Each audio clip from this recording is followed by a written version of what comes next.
Donc nous accueillons le professeur Dominique Drapier qui est professeur de psychiatrie à l'université de Rennes 1 et qui va donc nous parler il y aura deux parties dans l'intervention. Il y aura une première partie où on va définir finalement ce que c'est que la dépression et ensuite une deuxième partie concernant les traitements.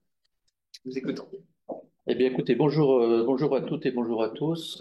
Merci de votre invitation et proposer de discuter de dépression et de son traitement. Donc, comme ça vous a été dit, moi je suis psychiatre, je travaille à Rennes dans un service de psychiatrie générale et puis je suis aussi prof à l'université de Rennes à la faculté de médecine. Donc, la dépression, écoutez, ma foi, vaste sujet. Vaste sujet déjà sur son ampleur, hein, puisque il s'agit quand même de phénomène qui est extensif en termes de nombre de cas. C'est une pathologie qui est hyper fréquente, qui est une fréquence, donc vous voyez 280 millions en fait de personnes dans le monde. Donc en fait, c'est des chiffres qui parlent pas tellement finalement quand on est comme ça sur l'échelle du monde entier. En France, c'est 8% des 15-75 ans sur les 12 derniers mois, 21% des 15-75 ans au cours de leur vie, c'est-à-dire qu'en fait, on mesure la dépression sur l'année en cours, mais aussi sur la probabilité de présenter une dépression sur vie entière.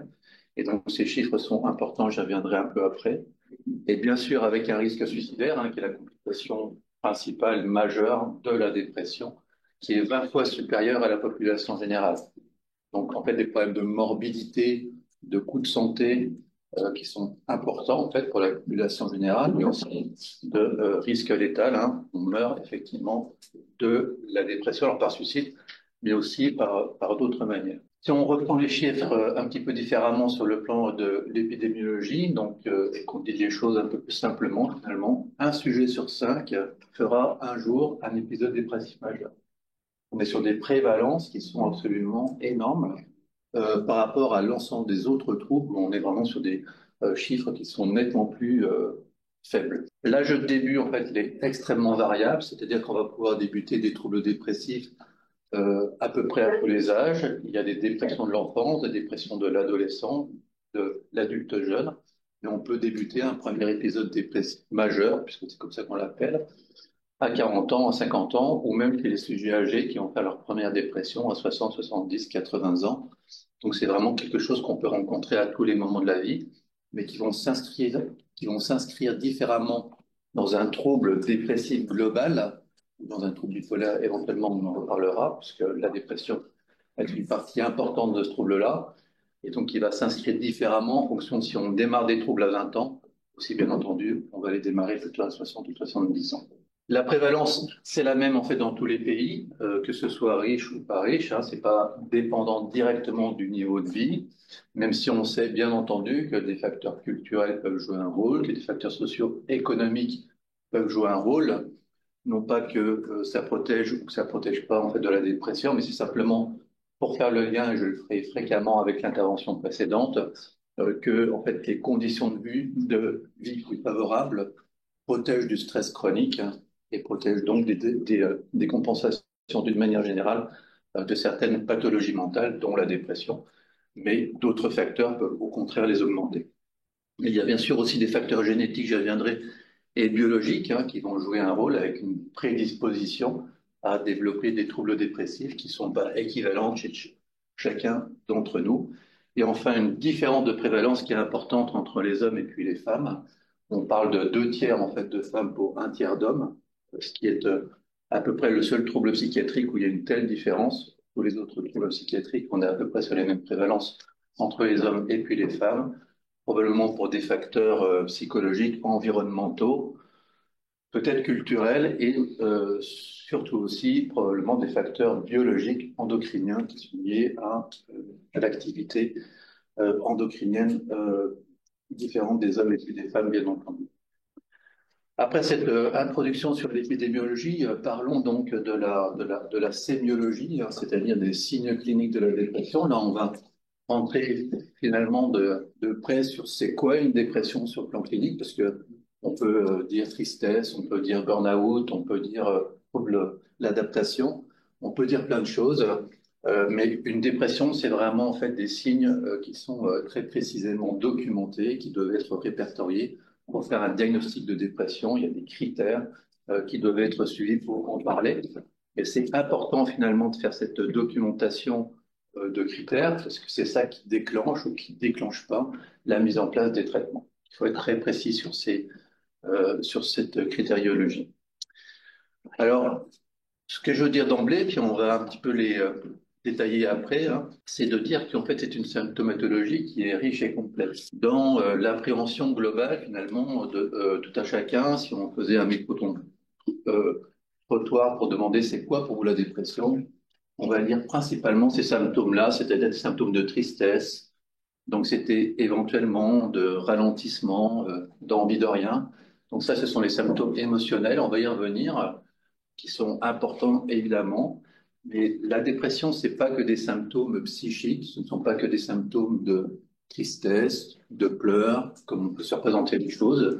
Ce sont aussi des symptômes cognitifs, hein, c'est-à-dire qu'il y a des altérations du fonctionnement cognitif, avec des troubles de mémoire, on y reviendra, des troubles de la concentration, la perte d'intérêt, bien sûr des idées suicidaires. Et puis aussi, il y a tout un pan qu'on néglige souvent, qui sont les symptômes physiques. Hein, c'est-à-dire que dans la dépression, il y a tout un cortège de symptômes qui sont liés aux troubles du sommeil ou de l'appétit. J'y reviendrai tout à l'heure. La fatigue excessive, enfin, l'impossibilité à se mouvoir, l'impossibilité à se laver, l'impossibilité à entreprendre, l'impossibilité à prendre du plaisir, et bien sûr les troubles de la libido, j'y reviendrai aussi. Donc, la dépression, c'est une maladie psychique, c'est une maladie du cerveau, mais qui a un retentissement finalement sur l'ensemble de l'organisme, avec des signes psychomoteurs, un ralentissement, une posture qui va être différente. Lorsqu'on est déprimé, en fin de compte, il y a tout un cortège de petits symptômes qui vont être présents sur le plan moteur. L'absence de mimique faciale, l'absence de sourire-réponse, l'absence de comportement finalement redressé. On va plutôt être de façon très intuitive et non volontaire, plutôt sur des postures en fait de retrait, la manière de se comporter, la manière d'être. Tout ça qui n'est pas contrôlé de façon tout à fait consciente, même pas du tout consciente, et qui sont des éléments qui sont importants dans le repérage de l'ensemble de la symptomatologie dépressive. Donc si on va un petit peu dans le détail de cette clinique pour essayer de représenter et de mettre des mots un peu plus précis là-dessus. Donc les trois grands domaines finalement qu'on va explorer toujours et qui correspondent aussi, et j'y reviendrai là tout à l'heure, dans quelques éléments d'explication physiopathologique, c'est-à-dire comment fonctionne cette dépression sur le plan cérébral. On a les trois grands domaines que sont l'humeur, les émotions et puis la pensée. L'humeur, c'est bien sûr ce qui va correspondre à la tristesse de l'humeur, c'est-à-dire en fait le ressenti de la tristesse, les pleurs fréquents. Une dépression, c'est d'abord ça en fait. C'est souvent d'abord ça. C'est souvent quand même une tristesse importante, envahissante, déconnectée d'une raison particulière. On peut être triste quand on va penser à quelque chose de particulier qui vous fait souffrir. C'est presque ça une tristesse physiologique.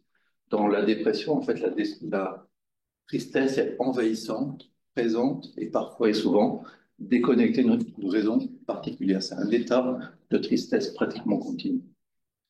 Les émotions avec l'anédonie, la perte de plaisir, c'est-à-dire qu'on a tous du plaisir à faire quelque chose, même à prendre une douche ou à regarder quelque chose qui nous fait plaisir, à voir nos enfants ou à voir nos parents, des choses assez simples qui finalement perdent de sens de façon non pas intellectualisée, parce que les gens souffrent de cette situation et voudraient prendre du plaisir à faire des choses, mais ne ressentent plus de plaisir, ne sont plus dans l'accès au plaisir à faire des choses, avec à la fin un émoussement des affects, avec une anesthésie finalement affective et une indifférence émotionnelle qui peut s'installer au fil du temps. La pensée aussi, on y reviendra avec des biais finalement de perception, d'interprétation du monde qui nous entoure, hein. Histoire d'avoir des lunettes noires dans la dépression, c'est pas de l'esprit, c'est pas une représentation, c'est un vrai fonctionnement cérébral. Je reviendrai là tout à l'heure dans les éléments de physiopathologie. Les idées de dévalorisation, je suis nul, je vaux moins que les autres, je suis moins intéressant que les autres, je n'ai pas d'intérêt, voire même dans les formes les plus graves, d'incurabilité, c'est-à-dire la forme la plus aboutie de la dépression à la mélancolie. Quand on parle finalement de la mélancolie en psychiatrie, hein, c'est pas la mélancolie, je suis mélancolique, hein, un petit peu poétique. La mélancolie en psychiatrie, c'est la forme la plus grave et la plus sévère de la dépression, avec des idées d'incurabilité, des éléments délirants, c'est-à-dire On va tous mourir, je vais mourir, le monde est fichu, ça ne vaut plus la peine de continuer. Vous êtes d'ailleurs tous des imposteurs, et etc., etc. Et donc, tout un cortège d'incurabilité et de symptômes qui sont d'allure psychotique. Les perturbations psychomotrices, je vous l'ai dit, elles sont importantes. Le ralentissement psychomoteur. Alors, psychomoteur, ça veut bien dire psycho et moteur. La pensée est ralentie, c'est-à-dire que l'activité cérébrale est plus lente, l'élocution est plus lente, hein, on parle de bradypsychie, hein, pour le ralentissement finalement du cours de la pensée et même de l'expression orale, hein, avec la bradyphémie, hein, on va s'exprimer moins fort, on parle doucement. Le ralentissement, en fait, il n'est pas d'ailleurs volontaire, hein, ça c'est vraiment quelque chose sur lequel j'ai insisté pendant toute la présentation. La dépression, c'est quelque chose qui est subi. À aucun moment on choisit de ne pas parler fort, à aucun moment on choisit de ne pas se tenir droit comme ça, à aucun moment finalement on ne choisit d'être dans l'incapacité de se lever, par exemple la clinophilie, hein, le fait de rester dans son lit toute la journée, c'est pas un refuge parce que je me sens bien dans mon lit, c'est que j'ai une telle perte d'énergie, d'élan vital, que même sortir de mon lit est un effort qui me semble incommensurable.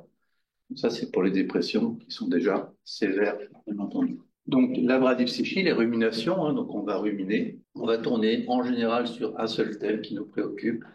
La pensée n'est plus fluide, la pensée n'est plus ouverte sur plusieurs sujets, la pensée n'est plus curieuse, la pensée ne saute plus d'un sujet à un autre, elle tourne en boucle finalement sur les problématiques sans pouvoir envisager des solutions et prendre des initiatives pour pouvoir faire quelque chose.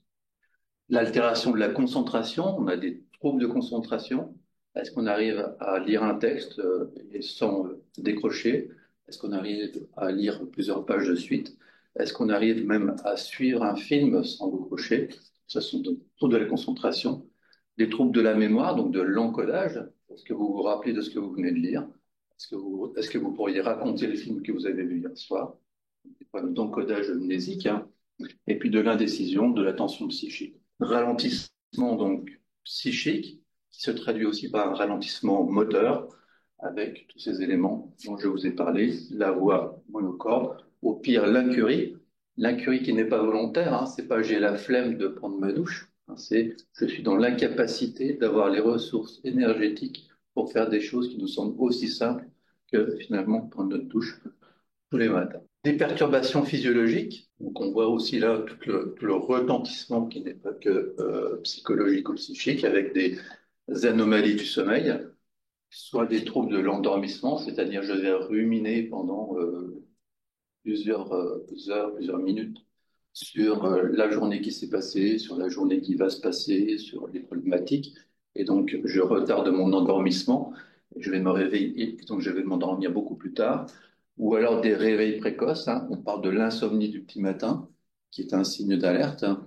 Et donc l'insomnie du petit matin, c'est je me réveille à 4 heures, à 4h30, à 5 heures du matin, et à partir du moment, je ne peux plus me rendormir. De la fatigue, de la perte d'énergie, j'en ai parlé pas mal. Des troubles des conduites alimentaires, c'est-à-dire en général de l'anorexie, c'est-à-dire qu'on n'a pas faim du tout, qu'on n'est pas. Donc en fait, c'est pas, c'est en fait la perte de goût pour les aliments, la perte d'envie de se nourrir.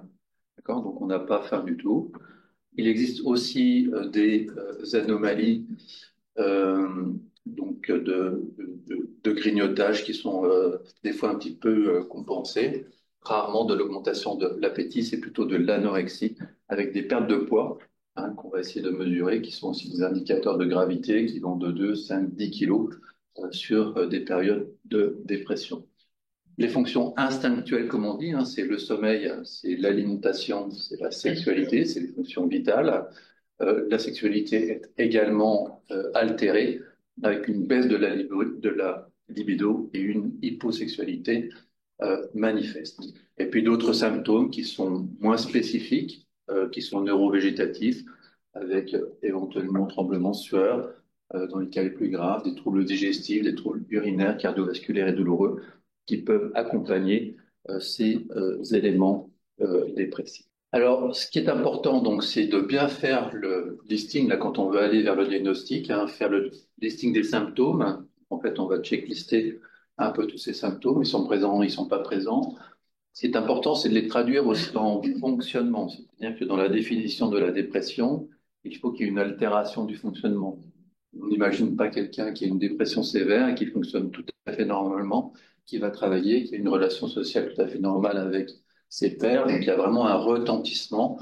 Et donc tous ces symptômes peuvent se traduire en altération du fonctionnement, baisse de motivation, retrait social, l'évitement, les émotions en fait qui sont peu gérées, les conflits à répétition qui traduisent de l'irritabilité, les symptômes cognitifs qui peuvent se traduire aussi par des erreurs, par de la distractibilité, par de la perte de l'attention, par de la difficulté à interagir, et puis des symptômes plus sur le plan moteur, sur le plan physique, avec de la fatigue, de la négligence et du retard. Une fois qu'on a fait ce travail de recueil de symptômes cliniques et puis de traduction en fonctionnement, on peut aller sur les critères. Donc là, c'est les critères de la haute autorité de santé. En fait, ils définissent très précisément à partir de quand est-ce qu'on parle d'épisode dépressif majeur.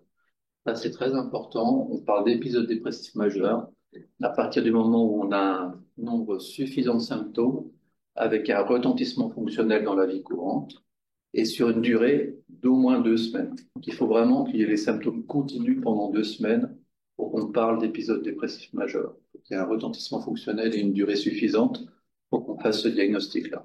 Si on n'a pas cette durée, on ne peut pas parler de dépression. On parle de symptômes dépressifs, on ne parle pas de dépression. Ce n'est pas la même chose. Les symptômes dépressifs, c'est à un moment donné, on peut tous avoir des symptômes dépressifs à un moment, sur une journée, mais qui vont passer, et puis on passe à autre chose. S'ils sont installés, présents tous les jours, ou au moins un jour sur deux pendant 15 jours, avec un retentissement fonctionnel, on parle de dépression. Ça permet vraiment de faire la différence, on le verra dans les diagnostics différentiels, avec les troubles de l'adaptation, de s'adapter à une situation difficile, à toute la question du deuil, tout à fait physiologique de ressentir des symptômes dépressifs sur le moment du deuil. Là où ça n'est plus physiologique, c'est quand ça s'installe de façon durable, à distance et de façon répétée. Et donc, ça permet de faire toute cette différence.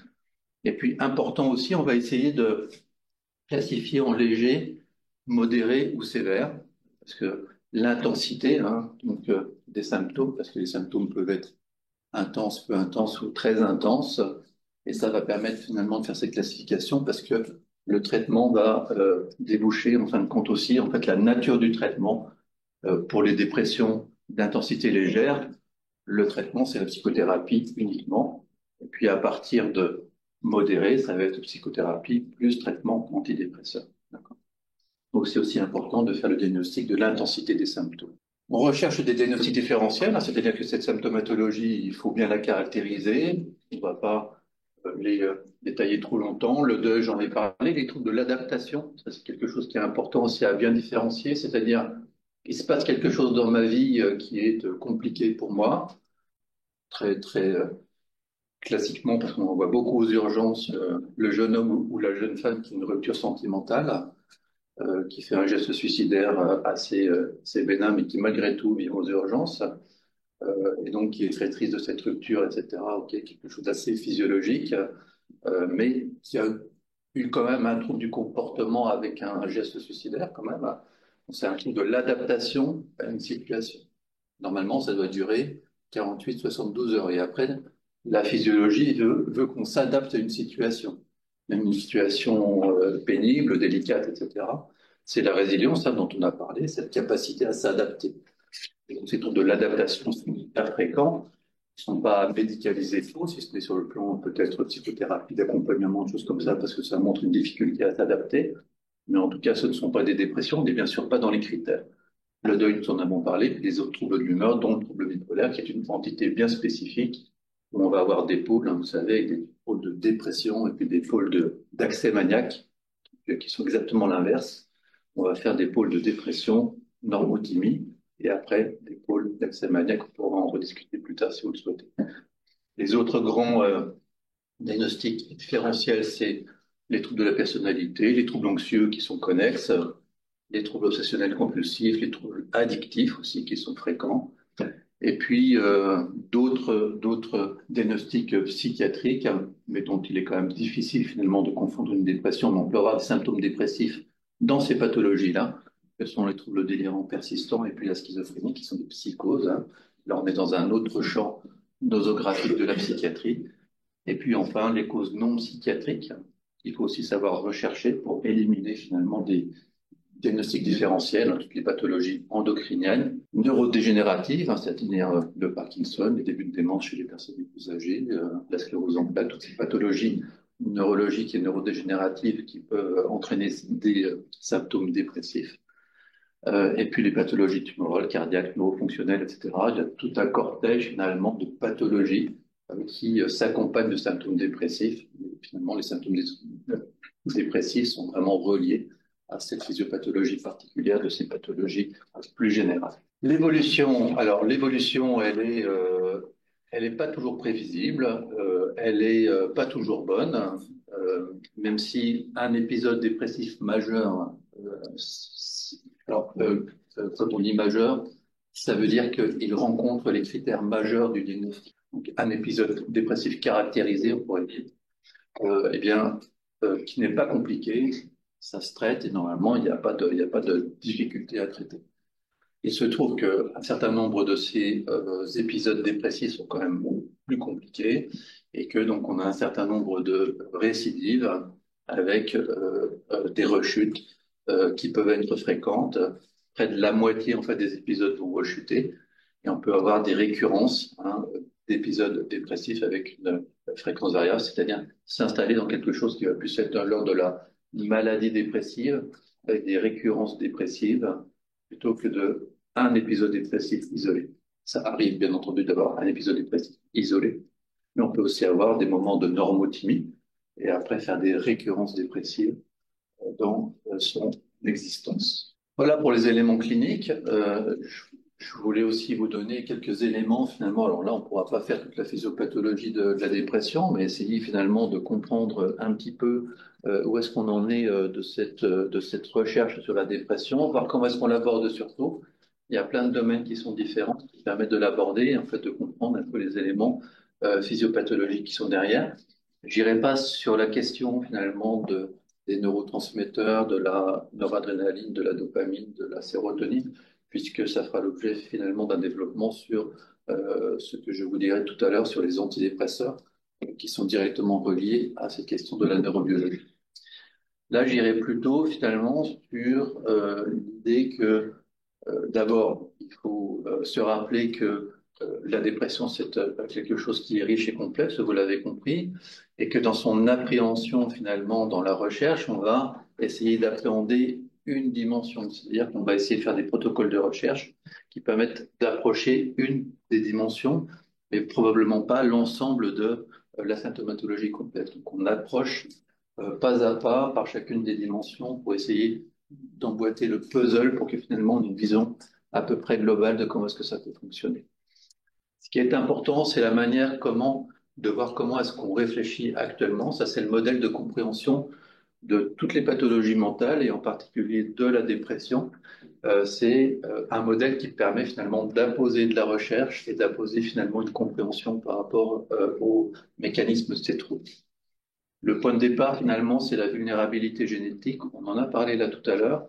C'est-à-dire que nous ne sommes pas tous égaux pour le développement, finalement, de pathologies, toutes les pathologies, que ce soit le cancer, que ce soit n'importe quelle pathologie, les troubles cardiovasculaires, que ce soit les troubles neurodégénératifs. Nous n'avons pas d'égalité entre nous sur, en fait, le risque de départ de développer. Il y a tous les facteurs externes, il y a les conditions de vie qui vont bien compliquer le modèle.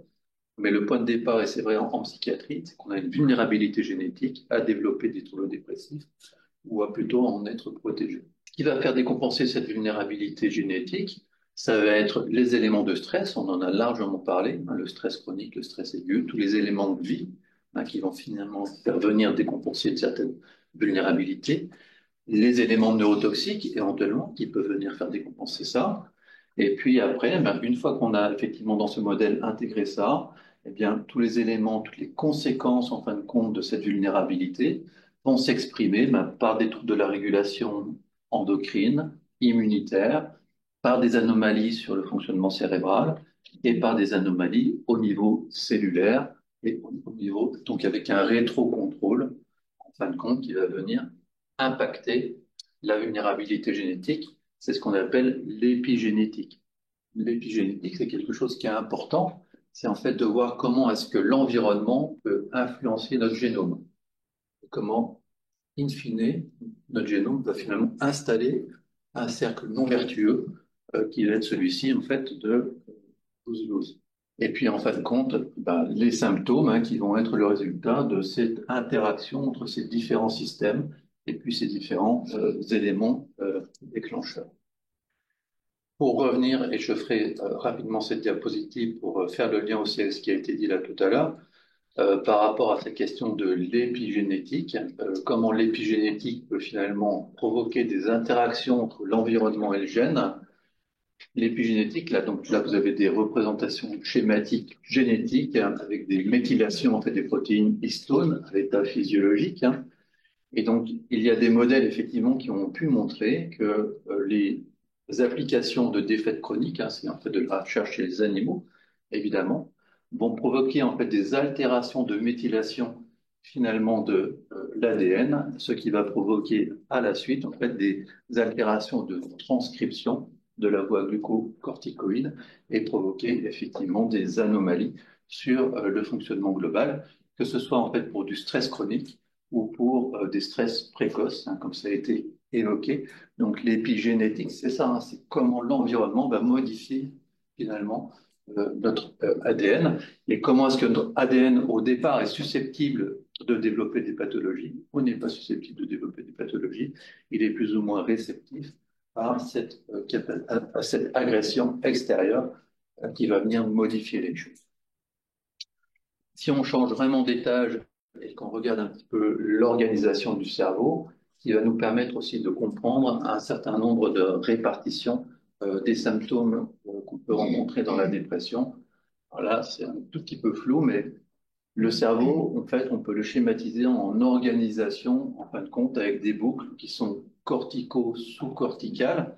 Quand je parle sur la diapositive suivante, cortico-sous-corticale, ça veut dire que le cortex, bien entendu, c'est cette région superficielle du cerveau qui est très intégrative, qui va nous permettre de bouger mon bras. Là, je décide de bouger mon bras. C'est bien ma région motrice qui a décidé de bouger mon bras. C'est mon cortex qui va donner l'ordre de bouger ce bras. Et là, il y a tout ce qu'on appelle les noyaux gris centraux, finalement, qui sont la matière grise du cerveau central, qui est non corticale, mais qui a un rôle très important dans l'intégration, finalement, de boucles cortico-sous-corticales qui sont représentées ici. Donc, boucles cortico-sous-corticales avec des systèmes d'intégration entre le cortex et les noyaux gris centraux que je viens de vous montrer, qui permettent finalement un transit des informations dans le domaine cognitif, dans le domaine émotionnel et dans le domaine moteur. Ce qui est important, en fin de compte, c'est de bien se représenter que ces trois grands domaines, en fait, ils ont des structures qui sont communes et qui vont permettre l'intégration finalement des informations. Là, par exemple, je suis à peu près intégré et j'essaye d'expliquer quelque chose avec un cours de la pensée qui est, j'espère, clair, avec des émotions qui sont adaptées et avec des gestes qui ne vous surprennent pas parce que ce sont des gestes qui sont automatiques, qui sont gérés en fait par ces structures-là. En fait, il y a des interactions en fin de compte entre mes trois systèmes qui font qu'il y a une intégration en temps réel. Là, quand je viens de vous faire ça, vous n'êtes pas surpris parce que ce sont des intégrations en temps réel que j'ai pas choisies, mais qui sont comme ça dans notre fonctionnement d'intégrer notre cognitif, nos émotions. Si j'ai peur de vous, je vais trembler, sans le rechercher, sans le vouloir. En tout cas, cette intégration en temps réel permet finalement d'avoir un résultat qu'on considère bien associé et harmonieux normalement. Si je faisais ça, par exemple, pendant le cours, vous direz, c'est quand même très, très curieux, en fait, pourquoi est-ce qu'il va des ailes pendant tout le cours? C'est pas du tout ce qu'on attend. Donc là, ça dénoterait, ce qu'on peut voir dans des pathologies psychotiques, une dissociation entre mon circuit moteur, mon circuit émotionnel et mon circuit associatif cognitif.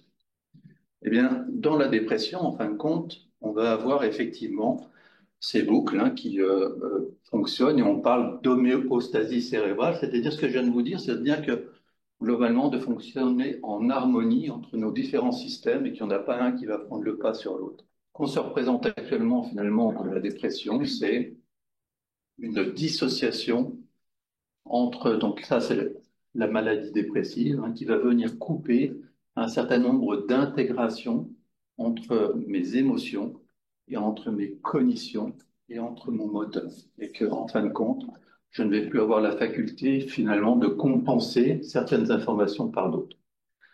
Par exemple, je peux avoir une représentation inquiétante du monde, ou alors d'avoir l'impression que vous me faites la tête parce que vous ne me souriez pas. Donc je peux dire ça parce que là vous avez des visages neutres. Je dis ça parce que je vais revenir là sur la lecture des émotions, qui est un biais cognitif immense dans la dépression, probablement le biais principal. Je peux faire l'interprétation que vous me faites la tête, parce que simplement vous êtes concentré, vous essayez de suivre ce que je dis. Mais mon cortex cérébral préfrontal va venir corriger cette impression en disant, mais non, ils ne font pas la tête, ils sont juste en train d'écouter. Mais pour ça, il faut en fin de compte qu'il y ait une bonne intégration des informations, qu'il n'y ait pas de désorganisation finalement dans ce flux d'informations. Et donc, quand je suis déprimé, bah, finalement, je vais surmesurer l'impression que j'ai que vous me faites la tête et je vais pas avoir la compensation finalement par mes cognitions qui vont venir dire, mais non, en fait, il n'y a pas de problème, c'est juste qu'ils sont au courant. En fait, ils n'ont rien contre toi et tout va bien et tu n'es pas nul. Tu n'es pas le plus nul. Voilà. Parce que si je pense ça, finalement, bah, je vais en fait déconnecter mes informations et donc il y a une rupture dans le chaînage et dans l'intégration globale finalement des informations qui arrivent à mon cerveau et qui permettent de compenser. Pour avoir ces résultats-là, et c'est un grand domaine de recherche en psychiatrie et dans le domaine des dépressions, on va travailler sur l'IRM. L'IRM, donc l'imagerie par résonance magnétique, hein, on va essayer d'avoir des informations en faisant des acquisitions soit qui sont morphologiques, soit qui sont fonctionnelles, c'est-à-dire de mesurer le fonctionnement du cerveau. Alors d'abord sur le plan morphologique, alors c'est bien, mais ça va nous donner des informations finalement qui sont assez modestes, parce que ce qui nous intéresse, là vous avez compris, c'est comment fonctionne le cerveau. En fait, la morphologie du cerveau, c'est vrai qu'elle varie, on a quand même quelques résultats là-dessus. Ce qui nous intéresse encore plus, c'est comment est-ce que ça fonctionne à l'intérieur. Comment est-ce qu'on peut activer effectivement des zones cérébrales qui rendent compte des dysfonctionnements du cerveau dans la dépression.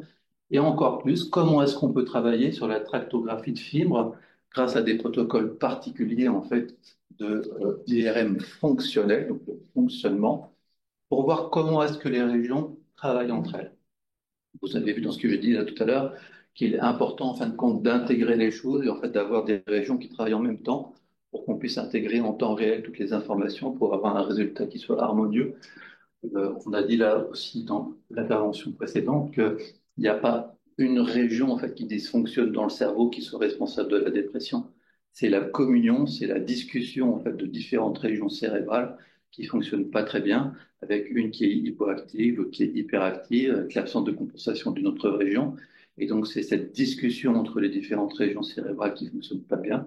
Et cette discussion, on peut l'appréhender par l'imagerie fonctionnelle, en voir les zones qui sont impliquées, mais aussi essayer de voir comment est-ce qu'elles communiquent entre elles, donc les fibres qui vont relier les différentes régions cérébrales entre elles. C'est quelque chose qui va être très informatif. Sur le plan morphologique, qu'est-ce qu'on peut en dire? On peut en dire que si on fait des grands groupes de gens qui sont déprimés, qu'on va comparer sur leur cerveau à des grands groupes de patients témoins, mais c'est 2000 patients, pour avoir vraiment des résultats, il faut avoir des gros groupes d'imagerie, hein, faire du morphologique, et on va pouvoir trouver des anomalies en fait de volume. On peut avoir des anomalies de l'amygdale, hein, on vous en a déjà parlé. On peut avoir des hypertrophies effectivement pendant la phase aiguë qui vont être réversibles sur des grands groupes. Sur un individu, vous faites une IRM sur un individu, vous la montrez à un radiologue, il est incapable de vous dire si en fait ce patient-là est déprimé. Donc c'est pas spécifique et ça ne sert pas dans la pratique médicale de tous les jours parce que en fait ce sont des résultats sur des grands groupes, mais qui permettent quand même de comprendre un petit peu ce qui se passe. Mais sur un seul sujet, en fait, on n'a pas la définition encore suffisante pour un sujet, dire bah lui en fait il a un problème d'amygdale où il faudrait mesurer à la main et ce serait très compliqué. Ce qu'on fait plus, c'est de l'imagerie cérébrale fonctionnelle. Alors dans la dépression, il y a un grand champ qui est intéressant, c'est finalement donc vous êtes dans l'IRM, vous êtes allongé, on va vous projeter des images Et puis, on va vous demander, en fait, de côté, donc vous avez un petit stick comme ça, et on va vous dire, en fait, dire à quel pourcentage est-ce que vous reconnaissez la joie, la tristesse, la peur, la colère, etc. Et donc, on va avoir des acteurs. Donc là, maintenant, c'est encore mieux que ça parce que c'est fait par l'IA, hein, qui est capable de simuler chez une même personne, en fait, tous les degrés de joie, tous les degrés de tristesse ou de colère. On va montrer ça à des patients déprimés. Là, vous voyez, c'est du morphique, ça s'appelle. Donc, pour cette actrice, là, on voit effectivement, là, c'est de la colère, on dirait, qui va démarrer progressivement. Et puis là, en fait, ce monsieur, c'est la joie. Donc là, à 10%, à 40, à 70, c'est 100% de joie. Donc là, j'espère que vous reconnaissez la joie et non pas la tristesse, parce que sinon, effectivement, ça va pas aller. Donc, on va projeter ces images-là et en même temps qu'on projette, on acquiert des images, en fait. On acquiert des images pendant que les gens regardent, on acquiert des images pour voir comment est-ce que leur cerveau reconnaît ces images-là, est-ce qu'il les reconnaît bien par rapport à des groupes contrôles et des groupes témoins. Qu'est-ce qu'on va voir chez les sujets déprimés? Donc ça, c'est les premiers résultats.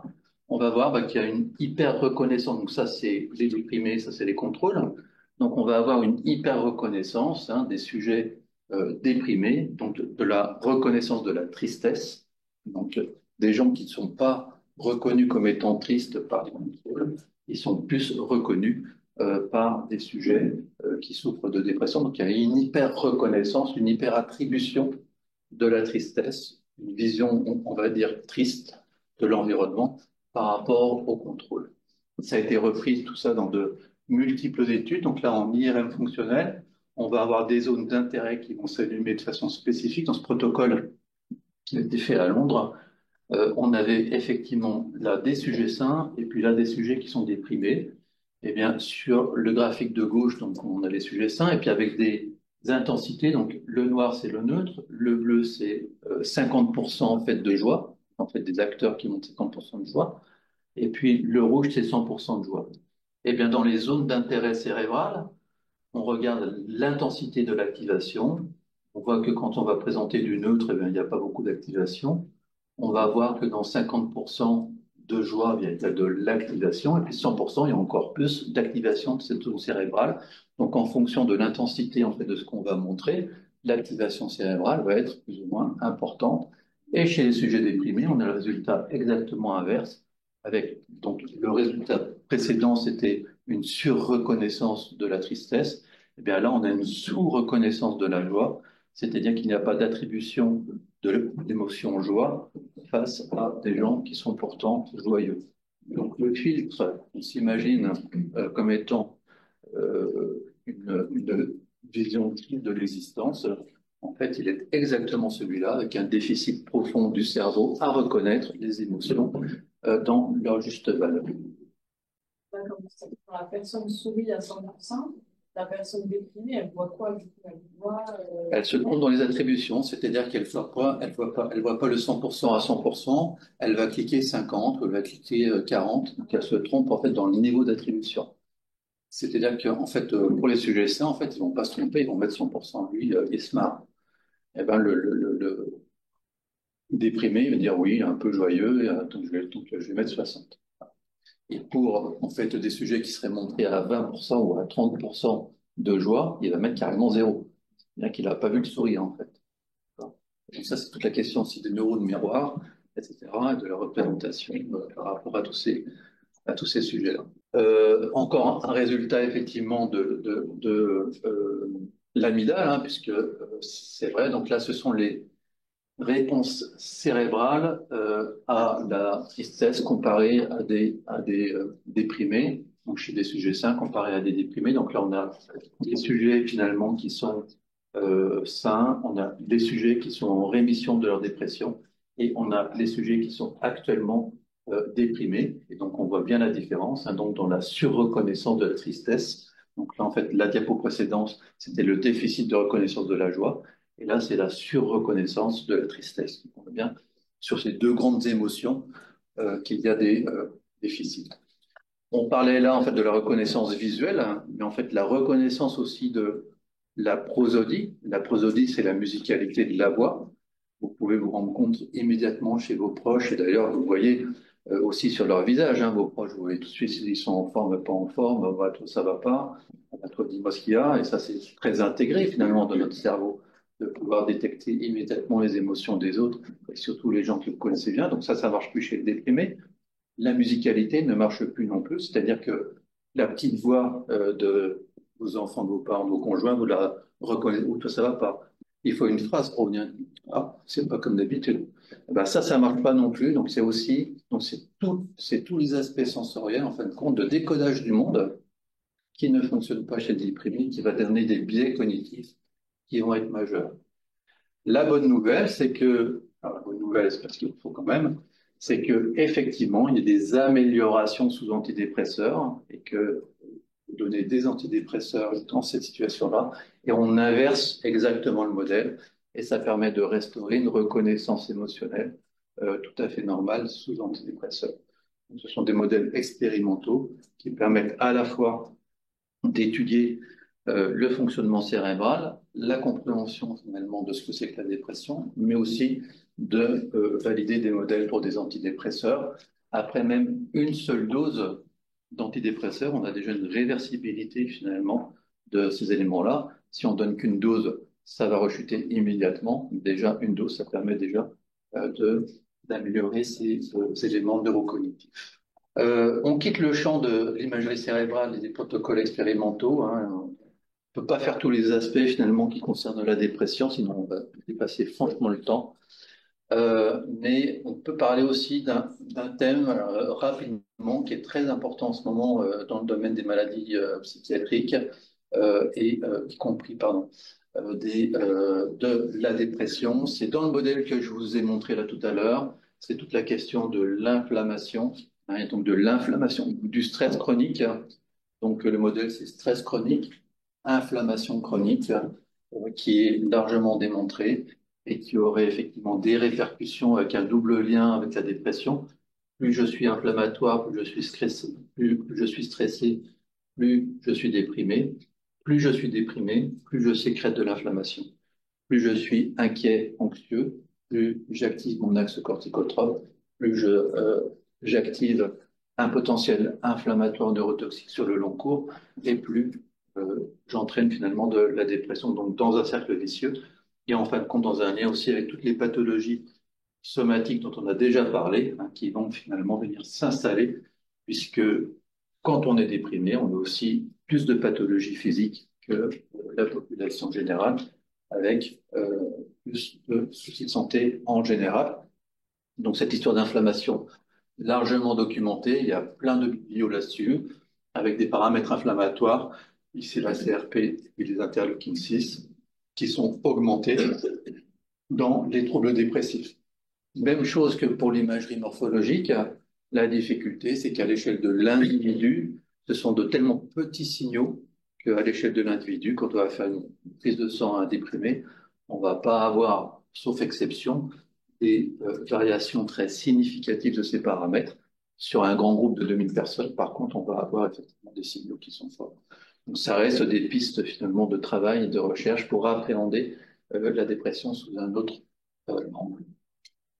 Pour conclure donc sur cette présentation, alors qui va être exhaustive hein, sur la dépression, une maladie polymorphe cliniquement, il faut bien retenir ça, c'est pas que d'être triste, hein, c'est d'être triste avec un syndrome moteur important, un syndrome cognitif important, avec un retentissement physique, c'est plurifactoriel et dynamique, hein, c'est-à-dire que ça bouge dans le temps et dans le moment, qu'il y a des bases neurofonctionnelles et inflammatoires qui rendent probablement compte de cette symptomatologie.